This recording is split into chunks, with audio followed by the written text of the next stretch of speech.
Magandang araw! Ako ang iyong host, Rences M. Rabina. And ito ang Arky Kaalaman. Dagdag palaman sa mga utak nating walang laman.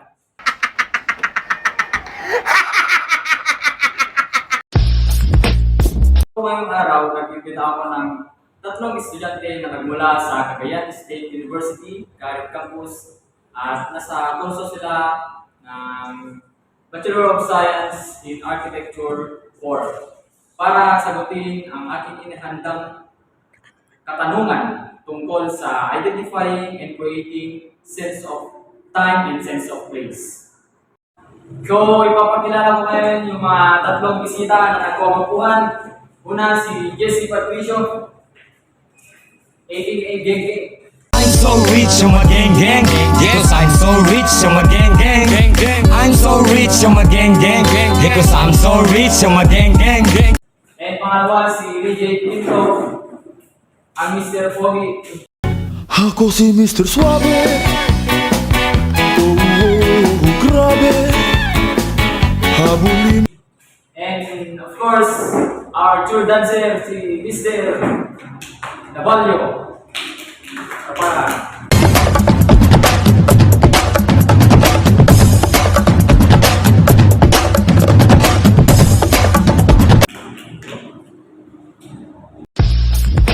So, ayan nga. So, bago natin simulan ang ating Arky Kaalaman, itatawagin ko muna yung mga bisita natin kung kamusta sila. So, ikaw, Jesse, kamusta naman ang araw mo? Ayos naman, karoon lang ako. Konting tulog ikaw, kamusta naman? May tulog ka pa ba? Kamusta naman kaso ko? Kamusta flex mo? Ayun, tambak pa rin. Tambak saan? Anong subject? BT o Building Technology. So, ikaw, Mr. Ramalio, kamusta naman ang pagiging tour dancer mo? Ayun, nakakalis ako ito. Pero, in that spirit, po yung pinito pa rin. So, hoping na makakabawi tayo next tour dance. So, ayun nga. We are given task para i-explain ang ating topic today, which is creating and identifying sense of place and sense of time. So, tatanungin ko sila kung ano yung ideya na tungkol sa sense of place muna. So, ikaw, Jesse, may ideya ka ba about sa sense of place? Wala, okay ka ako pero. Ikaw, may ideya ka sense of place? Siguro po, Lakas mo yung boses mo para siguro pag nabahan mo yung oras, makakaisip ko po. pag ginawa yung oras, wala na makakatulog na yung mga classmate natin dyan, no? Nanonood. Ikaw, Mr. Ramalio, Siguro sense of place. Sense of place. Siyempre, lugi kami kapag kami lang yung magsabi. Ikaw muna, magbigay ng explanation about sense of place para maging basis lang din namin. So, ayun, hindi nila alam about sa sense of place. So, ito yung mga next ko about sa topic na yun. It's about sense of place. Ito yung, it is how we feel a connection to the place we stay in. So, for example, yung parks, ikaw, yung mga sa public spaces like parks, public markets, and so on and so forth. Ikaw, ano yung nararamdaman mo kapag nasa public market ka? Pag nasa public market ako or nasa park, parang may freedom ako kung anong gusto kong gawin doon. Tawag dito. Kita ko ganda ng mga structures. Kaya na yung mga tao, ang dami din. So, yun na. So, yung kapag nasa public spaces daw siya, kapag, for example, is nasa public market. So, as we know that public market ay nandyan yung mga necessary needs natin, and like bumibili ng mga gamit, mga pagkain. So, every day is pupunta tayo dyan. So, yan yung nagiging basis and yan yung parang ito yung nagiging framework kung saan nagiging mas ito yung term na to, parang nagiging credible yung characteristics nung place na yun. At meron siyang sense of place. And sabi nga niya, na, ano yung sabi mo? Circulation. O, malaya kang nakakagalaw. O, because of circulations na nandun. At feel mo rin na connected ka sa mga tao kasi may mga tao rin na makakasama mo ka dun. And ikaw, sa public parks, sa mga parks na napupuntahan nyo, ano yung feeling nyo kapag nandun ka? First impression ko nare-relax ko. Yan. Bakit ka nare-relax sa parks? Ano yung meron sa public parks? Bakit ka nare-relax? Parang sa psychological na yun kasi kapag sinabi lang ng park, makakapag-rest ka. At saka Yan, tama. yung mga activities ko na naka-embed. May mga ano doon, may mga benches, may mga nasa public parks, playgrounds, mga tambayan. Siyempre, kapag may problema o stress ka, punta ka lang doon. Ikaw, ano yung feeling mo nasa public space ka like public parks? Kapag ang natigil ko naman sa public parks yung nare-relax din, tsaka parang may healing na nangyayari doon. Na example, syempre kapag magdamag ka na kababad sa mga monitors, sa mga cellphones, gadgets, etc. Nagkakaroon ng strain yung mga mata. Sa parks kasi more on greenery siya already. Then, nakaka-relax din sa mata. Tsaka sa mental health din. Sobrang tranquil kasi ng park. Meron din akong titigil na konti sa mga public spaces pero medyo mga negative. Sa sana pero joke lang.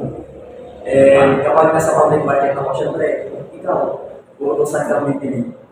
Pero, or sama-sama, sinama ka ng nanay mo sa palengke. Tapos, ikaw yung nakapila. Makakamahan ka. Kasi, di ba, hindi ka binigyan. Pero joke lang. May mga, tawag dito, may mga purpose yung mga spaces. Kaya nandun sila. Yan yung example na sense of place. So, alam niyo ba kung ano yung difference between a place and a space? In your own perspective. That is from our space. Ikaw, what is the difference between place and space? Yung ang sinabi yung kay Des, yung place kasi parang yun yung mga location, for example, sa mga public and private areas. Hindi mo na makikita yung pagkakaiba nila. Yung sa space kasi, wala pang Structures. Hindi mo pa alam private or public yun. No, hindi. So, ito, according to our research, the difference between a place and a space that place has a deeper meaning, which is yung sinabi niya, and it creates an identity within people, whereas a space is where anyone can pass by without really attaching any significance to it. So, ang pagkakaintindi ko sa place and space is yung nagiging place, yung isang space kapag merong mga taong naka-attach doon, which is connected sila sa bawat isa. And nagiging place yung space kapag meron siyang sense or meron purpose.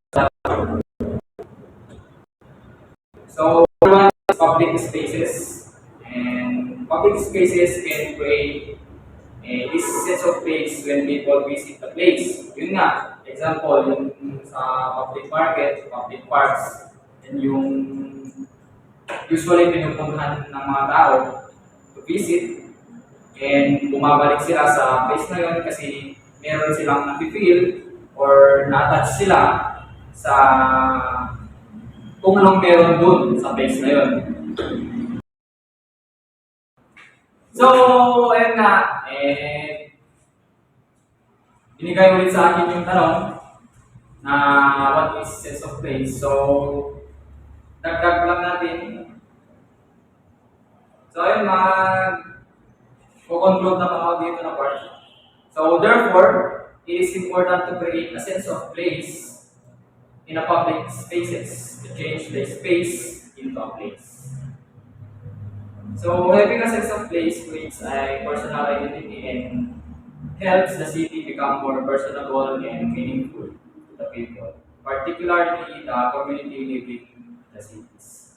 And I hope that more cities adopt the idea of sense of place to immerse their neighborhood and public spaces so that we can enjoy a meaningful sense of place. So, of course, there are key attributes that contributes to the place making includes access and connections. Kung meron ba siyang pedestrian friendly and well connected, permeable street design, accessible ba siya using a range of transport option. Yung mga transport option natin, meron tayong mga bicycle, motorcycle, bus, and so on and so forth. And connected ba siya sa nearby destinations, attractions, and wider area. And of course, second attributes is use and activities. Ito yung convenient ba for both local daily living activities and larger organized events. Facilitates a range of activities. Kung ito ba ay used during different times of day and throughout the year. Kung ito ba ay nagagamit sa pang-araw-araw at nagtatagal. Next is the comfort and image. So sa comfort and image, ito yung kung attractive ba siya, appealing, meron ba siyang sense of character and history. Kung feel ba ng tao, kung safe siya, kung clean or comfortable ba siya sa place na yun. And lastly, yung sociability. Dito na yung papasok. Yung promotes of cooperation and neighborliness. Welcoming siya and non-exclusionary. And connects people with people. So lastly, sense of place connects people to places and is commonly discussed in terms of social connections, sense of community, and social capital. So, may mga karagdagan pa kayo about sa sense of place? So, paano nga ba dine-develop ang sense of place? So, para malaman natin, dapat natin alam ang ating getting to know the neighborhood. Dapat alam natin kung saan tayo papatayo o kung anong place mismo yun. Dapat kabisado mo. Tsaka spreading time dun sa place na yun. Dapat meron kang time para libutin at familiarize ang isang place or space. And lastly, read others talking about their sense of place to heighten your sensitivity to the place. So, bago mo na yan ang develop, kailangan na natin yung kung paano yung creating the sense of place. So, in creating the sense of place, location of the project, that one, kailangan natin ma-determine kung yung place na ba yun is for public area or private. For example, sa commercial zone ka or sa public area ka, magpapatayo mo ng residential. Ano yung purpose ng residential kung yung public area or urban area na yun is for commercial zones lang. So, ano yung residential mo, kailangan mo maglagay ng mga para sa boarding house para kahit pa paano, nakatira ka doon, kikita ka pa. Then yung pangalawa is the function and purpose of the building. Siyempre, alam nyo na yan. Dapat alam mo yung gamit ng building. Parang sinabi ko lang kanina, parang nasa commercial zones ka, dapat yung building mo is pang-commercial, kikita ka rin doon. So, yung pangatlo is the experience of the client. Siyempre, bago ka magpapatayo, kailangan mo na yung mga experience ni client regarding dun sa mga natirahan niya siguro na mga commercials or sa mga residentials. Kailangan natin malaman yun or para after natin mag-build yung gusto niya, then ma-relax siya. Kumbaga, masasatisfy natin yung gusto niya. And lastly, the community and demographic that the project is serving. So, yung apat yun ang importante para sa mag-create natin yung sense of place. So, yun lang. So, thank you. Magandang explanation about that. So, next. How to develop. So, stop muna natin doon. At magbabalik ang Arky Kaalaman. So, ayun nga, nagbabalik ang Arky Kaalaman. So, itutuloy natin yung mga ating katanungan. So, the next question is, paano ba natin mag-create ang sense of time? Or what is sense of time? Sa aking pagkakaalam, ang sense of time ay isang konsepto na napaka-importante sa ating architecture, sa ating mga arkitekto, and sa ating urban planning. Time simply means the perception of change in one place. Time is not such a simple or obvious phenomenon, but one has to exercise considerable ingenuity to fit it in a coherent picture of the universe. So, time and space are essential and perpetual themes of architecture. Perception of time influences the built environment with its requirement in our everyday lives. So, kapag sinasabi natin sense of time, dito natin ma-experience yung magkakaroon na ng identity yung isang space at place, at dito mararamdaman natin ang history sa likod ng place.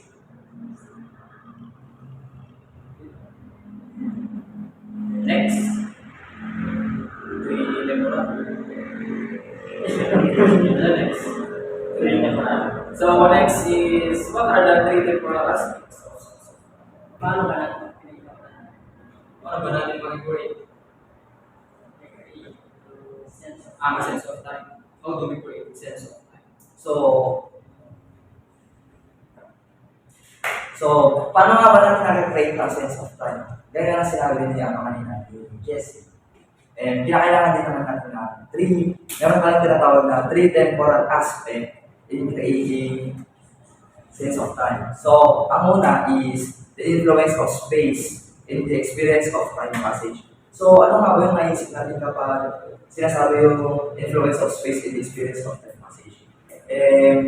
Para sa akin kasi, kapag sinasabi yung gano'n is parang every era or every period is meron silang sarili-sariling criteria or guidelines sa pag-construct or pag-organize ng spaces.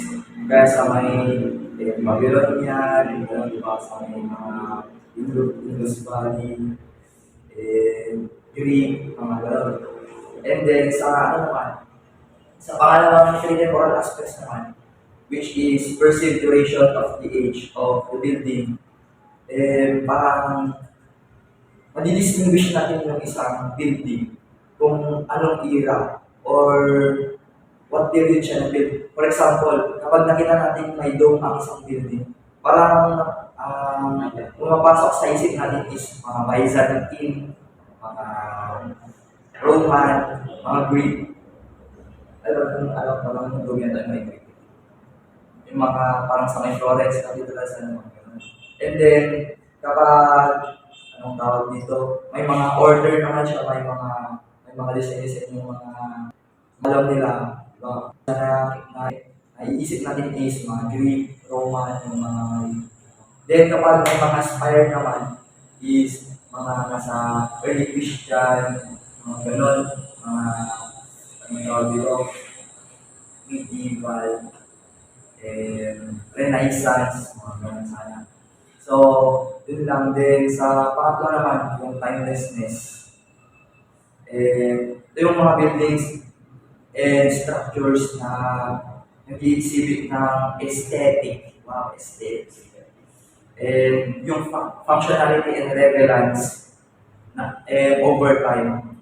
Then, itong mga architectural spaces ay often characterized by simple, elegante, and nag-adapt siya. Eh, parang kahit anong era mo siya i-tema, magbe-blend pa rin parang ganun sana. Parang trending siya all throughout.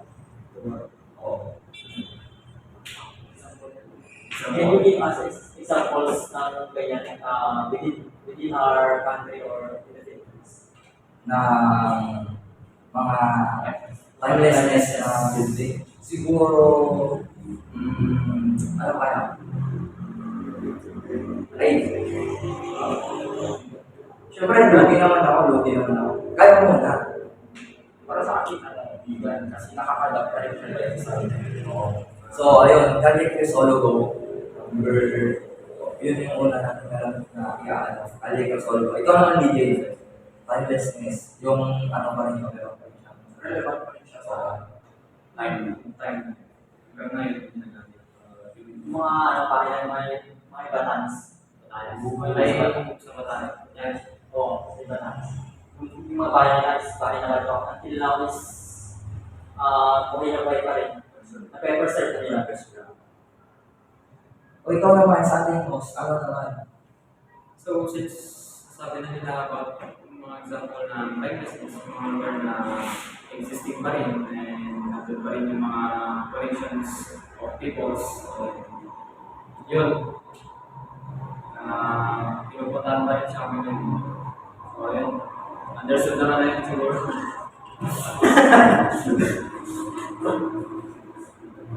So, Next, urban transportation.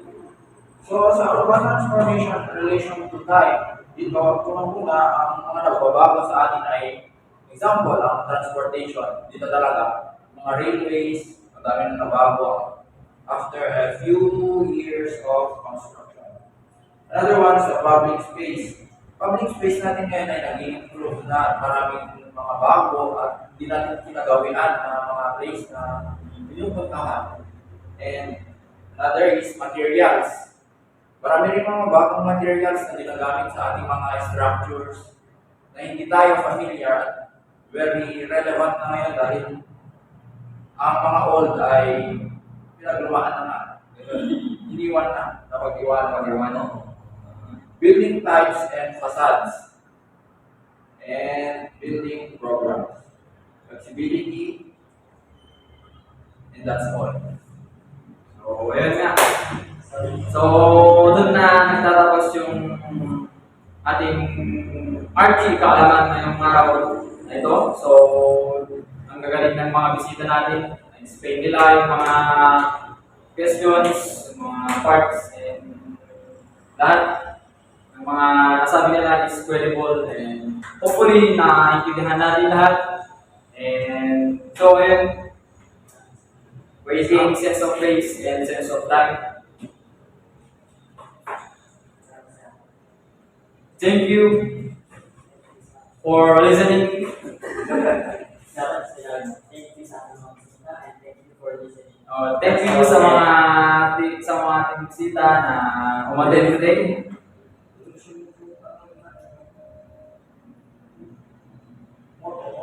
Oto. So, bago natin itong RG kaalaman, so, mag-icebreaker muna tayo.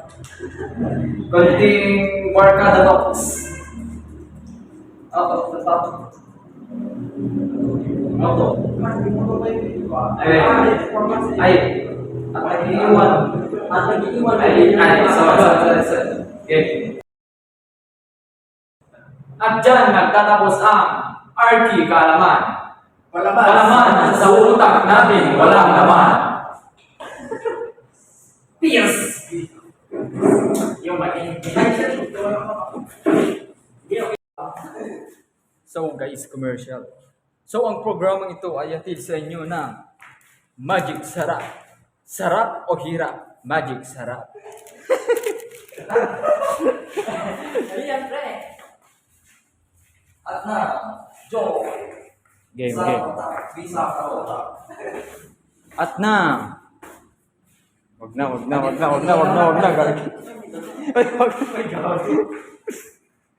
Wait lang. Ay hatid sa inyo na Joe, the waterproof. Joy, 100% Joy, isang bata, bisang katuta.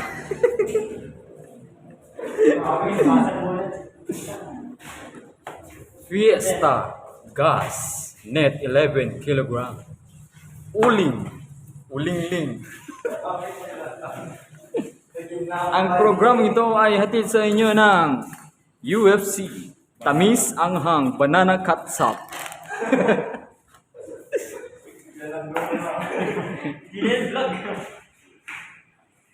Baka naman.